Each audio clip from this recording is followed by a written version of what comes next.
Magandang araw mga kasi, welcome back sa muling episode natin dito sa Ligit, Palawan. Kasama natin ngayon mga master ng Dumaran, Palawan, si Bro Jack, Super Fishing, tsaka Master Marco. At ngayon guys, medyo malakas pa pero subukan natin pa rin dahil kahapon napahinga at medyo boring sa bahay. Kaya tahan-tawa si Bro Jack din, no? Excited.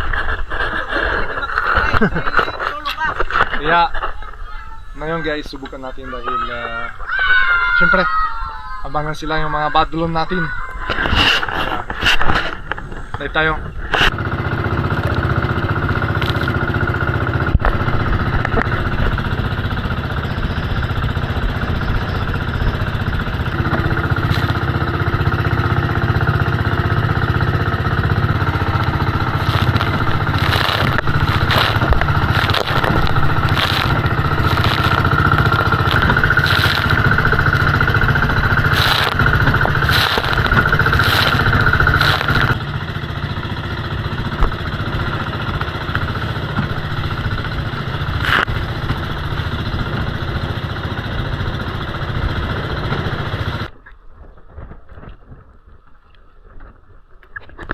At ito mga kasi, sa wakas nakarating kami din sa isla, Dumaran.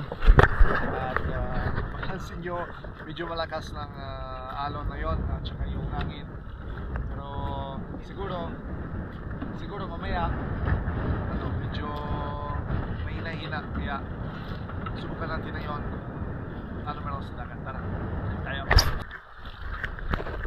Guys, panlinis ng mas.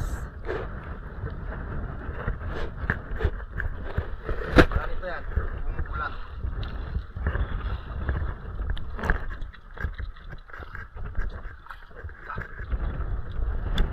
Ayos!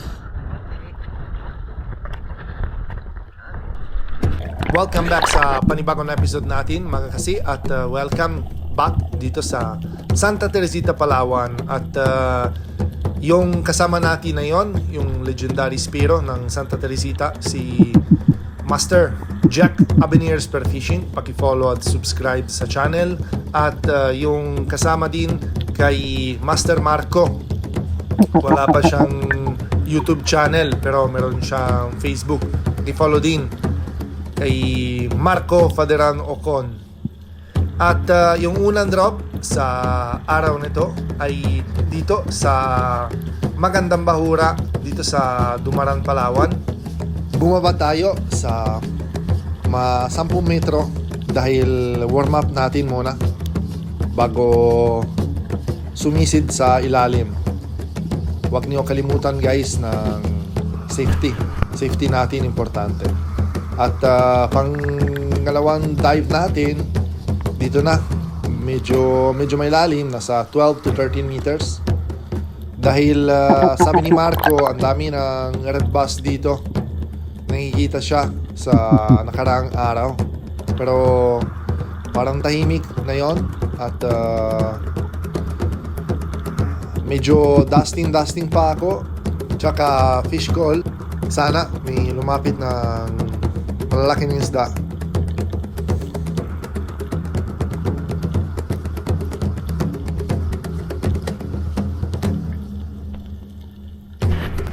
Ito pala mga kasi natin, hindi ako na pindot ng camera natin. Nalimutan ako, sayang. Ganda ng tama din, stone shot. Pagkatapos ang i-secure ng isda natin, may 2 kilo kalahati ng white spotted sweet lips. Andito na si Bro Marco. Spotter ng bahura na yan. Jaba. Oh, sige bro. Sa ako na. Sa dalawa ba to? Oo. Nagano. Silipin mo lang. Andito pala mga kasi, na-drop ako sa mga 12 meters na tinamaan ako ng isang suno kaso nakawala at biglang lumapit yung 2 talakito nito, 2 badlon. Kaya tawagin ko kay Marco at ando na siya agad. So siguro hindi talaga na bigyan ng tamang distansya. Sayang hindi na tinamaan. May na power. Sayang. Bumaba ako ulit sa spot na ito dahil ang dami, kung papansin nyo, ang dami ng bait fish sa taas. Ibig sabihin sa ilalim, merong malaki ng chance may hunting ng pelagic, katulad yung mga badlon kanina. Kaya ang gawa natin ay drop sa mga ilalim at abangan lang yung mga isda. Yung anong gawa natin dito, ambush lang. Fish call, minsan pa wala lumapit, pero ngayon dito na sila agad. May grupo ng 4 na peraso, maliit, undersize pa. Sa siguro 400 to 600 grams. Kaya hindi na tayo tirahin ito dahil maliit pa.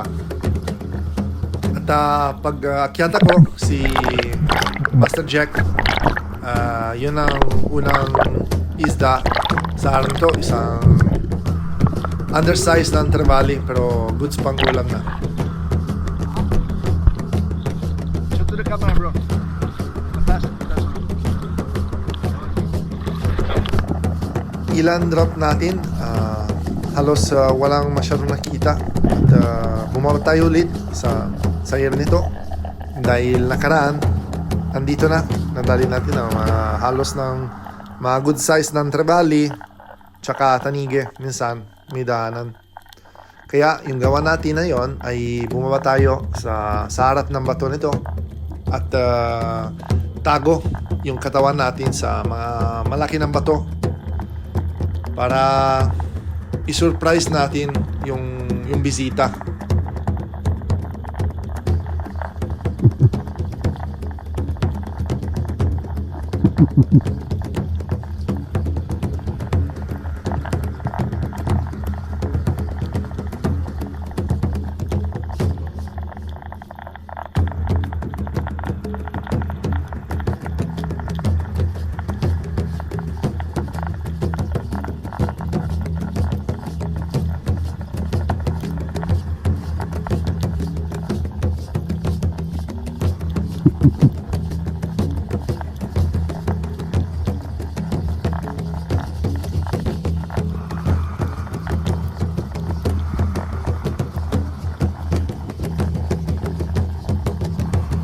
Medyo tagal tayo sa ilalim. Halos walang tayong nakita. Kaya para hindi sayang, try natin isang canoping. Good size ng canoping. Gawaan ng ulam natin na yun. Pangkilaw, masarap yan. First class talaga ng isda na yan.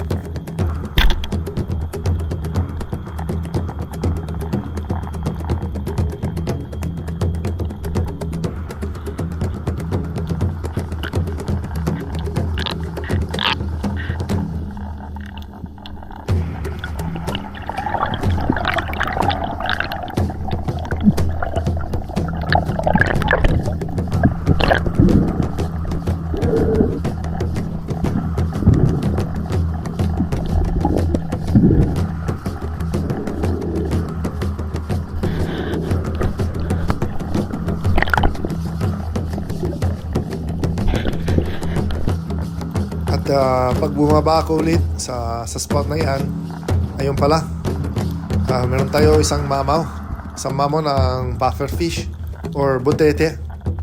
Lakas ng loob ng isda nito at matapang pa dahil syempre alam nila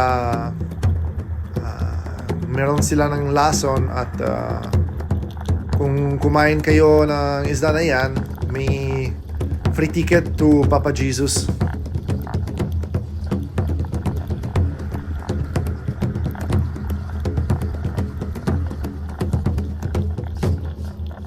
Move on na tayo at bumaba tayo ulit this time sa kabilang area dahil meron ako nakita ng red bass sa taas. Ando na siya. Siguro kulang 1 kilo na isda nito, pero kaya naman. Kaya subukan natin ang ambush at lumapit pa. At pag tirahin natin, ayun, napalis ng tama, nakawala pa. Sayang yung sugatan ng isda na yan. Yung pala, decide natin na lipat ng spot dahil wala masyadong makita. At ito na lang yung huli natin sa araw na ito. May dalawang maliit na golden, isang malaking lipti, tsaka yung pang-ulam natin mamaya sa kilaw. Alright guys, kilaw natin dito sa spot. Bagong spot na yun dito, hindi pa tayo pumunta ng spot nito. Bagong pumunta, kaya subukan natin kaya ano meron sa dagat.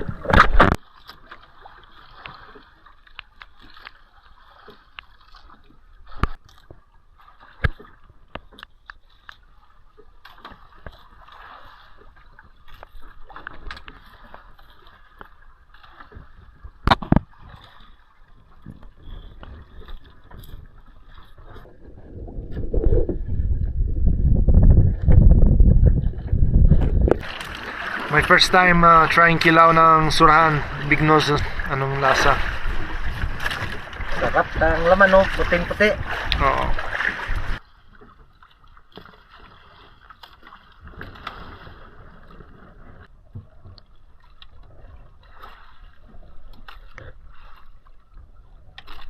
Okay.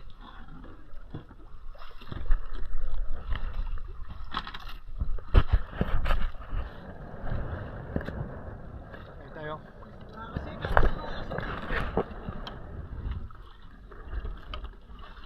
Ikaw muna bro. Tikim ka na muna.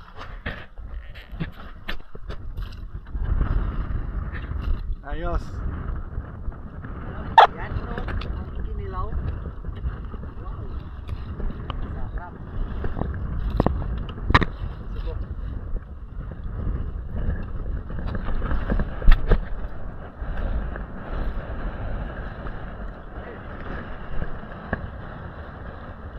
Wow.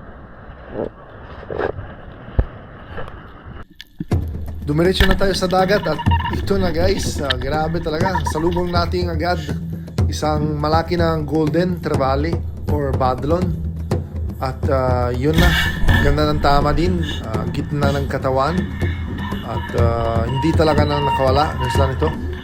Kahit ang lakas, yung hilain niya, buti naman, tagos na tagos ng shaft natin. Secure talaga ng isda nito. Hindi talaga ako nang bigay ng line. At dumiretso ko sa taas. Buti naman, meron tayo isang malaki ng golden. Basta siguro 3.5 kilos na isda nito.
Pagkatapos na i-secure ng isda na yan, bumaba tayo ulit sa spot nito dahil may malaki ng chance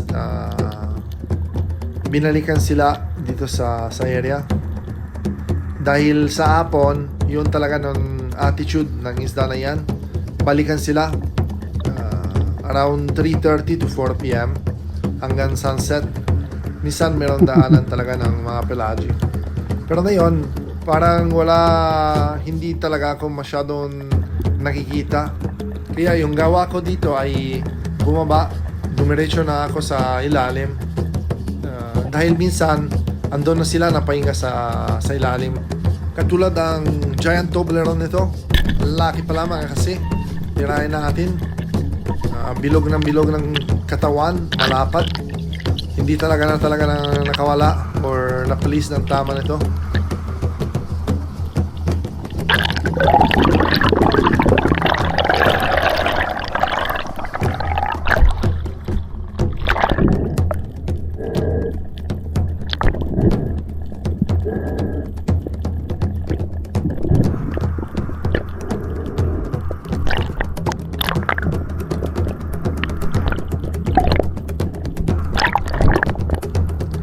Pag umakyat tayo ng isda nito at sa palengke, nasa 4.5 kilos.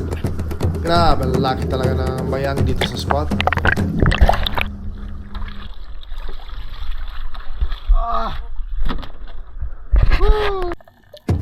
Pagkatapos ng i-secure ang GTE natin, bumaba ulit at ito pala yung salubong natin.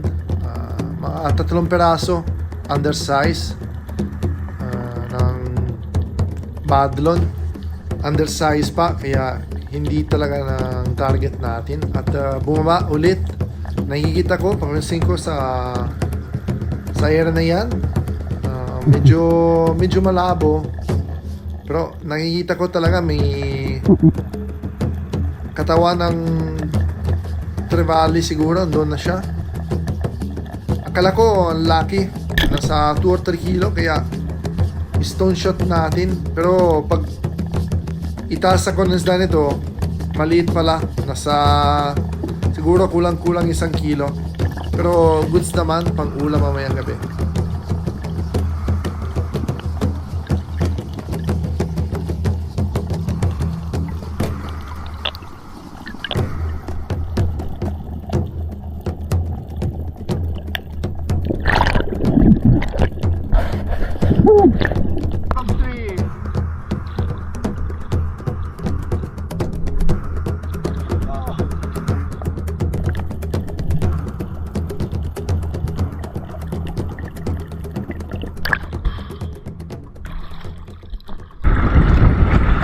Alright. Gabi na guys. Ito na sa mga padlona natin ngayon. Medyo maunti. Mango. Kaya tayo. Balik tayo sa mga bayan. Siguro mga sister. Gano'n. Malakas pa. Pero may pambinta, may pangulam, ayos na rin. At shoutout natin syempre kay captain natin, si Master Jack Cabanero Spearfishing. Paki-follow, like and share ang YouTube niya. Support natin yung mga locals dito sa Santa Teresita, Palawan. Maraming salamat din sa mga lahat na kayo, silent viewers at solid supporters. Malaking shoutout kay June TV Vlog, Salunga Family ng Oriental Mindoro, Danilo Adalin at John Prince Adalin, Rapi Spearfishing, Andwa TV Vlog at Cornell Family from Olongapo, Marcelo Bernaldez, John Jungay, Erwin Passion and family from Cabusao, Camarines del Sur, Kumayas family from Tiwi Albay, Pine Expert, Larry Amos Hilario Lacuachero at Mamavik family from Palawan. Maraming salamat po. Okay. Kami dito sa bayan ng Bayang dito sa Legit. Okay guys. Survive. At syempre ito ang masarap na luto natin, ihaw ng lipti.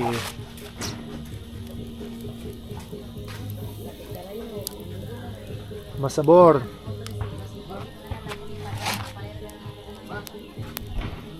Tayo muna.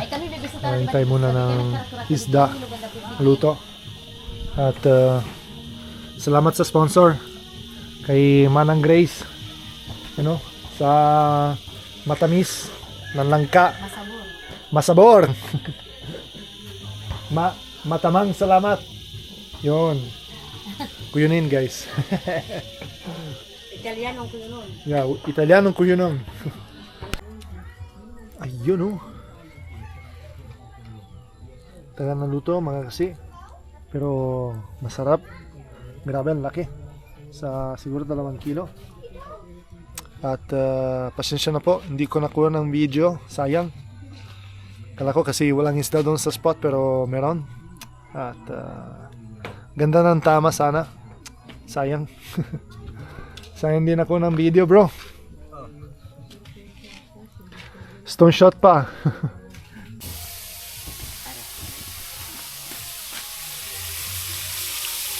Sinirta natin ng isda. Oh!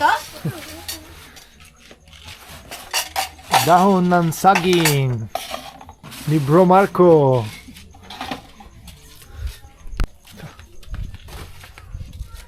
Mang-init ng isda. Kasi.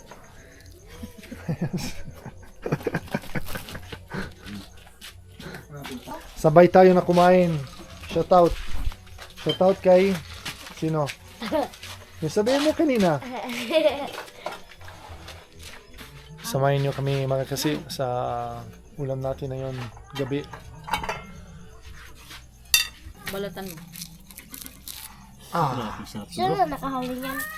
Nakalamulit yun ay. Bro, kalamulit yun bro. Ikaw. Sige, tikman mo yan. Puti. Kaya na. Ooh. Wow. Extra ka pa rin. Masabor. Logi. Lugi tayo bro. Huwag ka naman plato doon. Hindi naman. Sabi ni Patrick, logi ako nito. Hindi ako marunong magkamay-kamay. Shoutout pala kay Patrick. Patrick Hong. Bye. Namin mo lang dalang karne. Walang dalang karne. Hindi dala kamti. Lamit na. Susunod, birch tree naman. Ihaw natin. Ano ba ako? Sino mo ba tayo?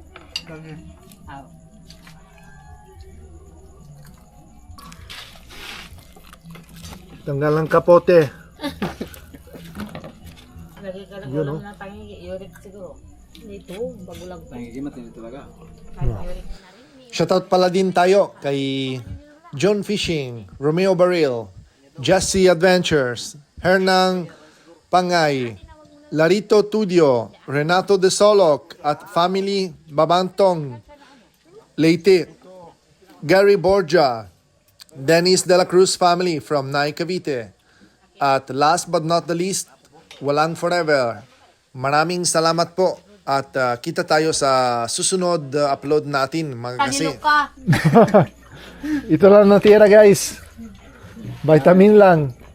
Vitamins na lang ang naiwan.